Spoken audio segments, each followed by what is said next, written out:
السلام علیکم ورحمۃ اللہ وبرکاتہ۔ نحمد و نصلی علی رسول الکریم، اما بعد۔ رمضان المبارک کا مہینہ بہت مبارک مہینہ ہے، بہت اس کے فضائل ہیں۔ ایک حدیث میں حضور پاک صلی اللہ علیہ وسلم کا ارشاد ہے، اگر لوگوں کو یہ معلوم ہو جائے کہ رمضان کیا چیز ہے تو میری امت یہ تمنا کرے کہ سارا سال رمضان ہی ہو جائے۔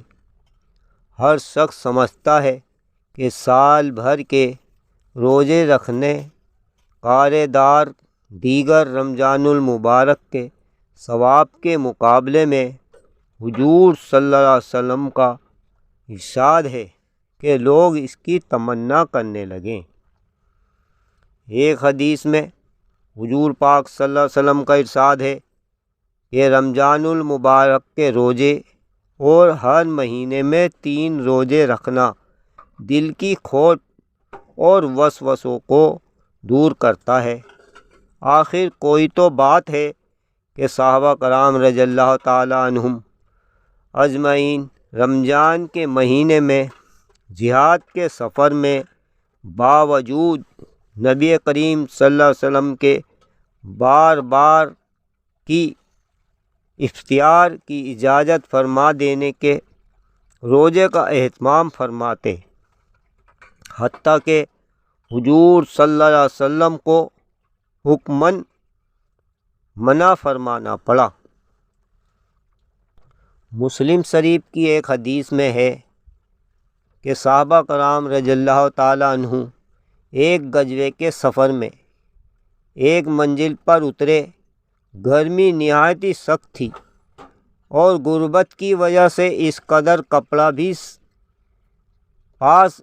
سب کے پاس نہ تھا کہ دھوپ کی گرمی سے بچاؤ کر لیں۔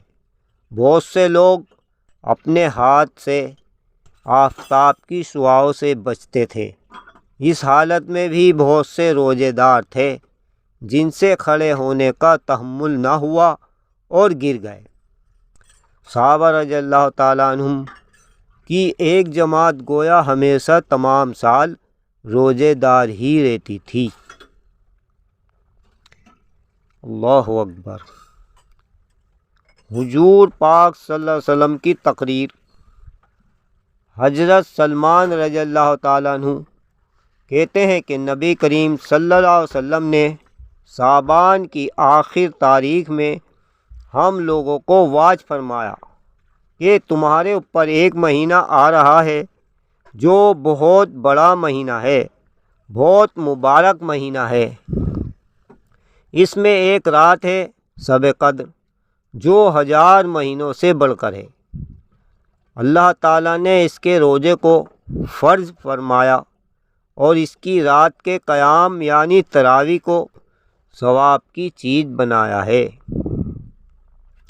جو شخص اس مہینے میں کسی نیکی کے ساتھ اللہ کا قرب حاصل کرے، ایسا ہے جیسے کہ غیر رمضان میں فرض ادا کیا، اور جو شخص اس مہینے میں کسی فرض کو ادا کرے وہ ایسا ہے جیسا کہ غیر رمضان میں 70 فرض ادا کرے۔ یہ مہینہ صبر کا ہے اور صبر کا بدلہ جنت ہے، اور یہ مہینہ لوگوں کے ساتھ غم خواری کرنے کا ہے۔ اس مہینے میں مومن کا رزق بڑھا دیا جاتا ہے۔ جو شخص کسی روزے دار کا روزہ اختیار کرائے اس کے لیے گناہوں کے معاف ہونے اور آگ سے خلاصی کا سبب ہوگا، اور روزے دار کے ثواب کی مانند اس کو ثواب ہوگا، مگر اس روزے دار کے ثواب سے کچھ کم نہیں کیا جائے گا۔ صحابہ رضی اللہ تعالیٰ عنہ نے عرض کیا کہ یا رسول اللہ صلی اللہ علیہ وسلم، ہم میں سے ہر شخص تو اتنی وسعت نہیں رکھتا کہ روزے دار کو اختیار کرائے۔ تو آپ صلی اللہ علیہ وسلم نے فرمایا کہ پیٹ بھر کھلانے پر موقوف نہیں، یہ ثواب تو اللہ جل شانہ ایک کھجور سے کوئی افطار کرا دے، یا ایک گھونٹ پانی پلا دے، یا ایک گھونٹ لسی پلا دے، اس پر بھی مرمت فرما دیتے ہیں۔ یہ ایسا مہینہ ہے کہ اس کا اول حصہ اللہ کی رحمت ہے، اور درمیانی حصہ مغفرت ہے، اور آخری حصہ آگ سے آزادی ہے۔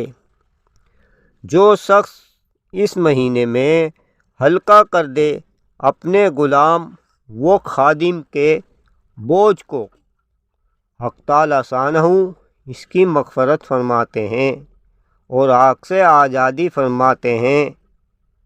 اور 4 چیزوں کی اس میں کثرت کرو، جن میں سے 2 چیزیں اللہ تعالیٰ کی رضا کے واسطے ہیں، اور 2 چیزیں ایسی ہیں کہ جن سے تمہیں چارہ کار نہیں۔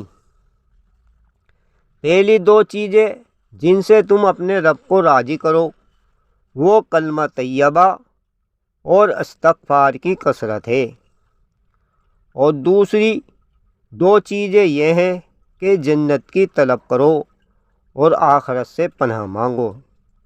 جو شخص کسی روزے دار کو پانی پلائے، حق تعالیٰ شانہ قیامت کے دن میری حوض سے اس کو ایسا پانی پلائیں گے جس کے بعد جنت میں داخل ہونے تک پیاس نہیں لگے گی۔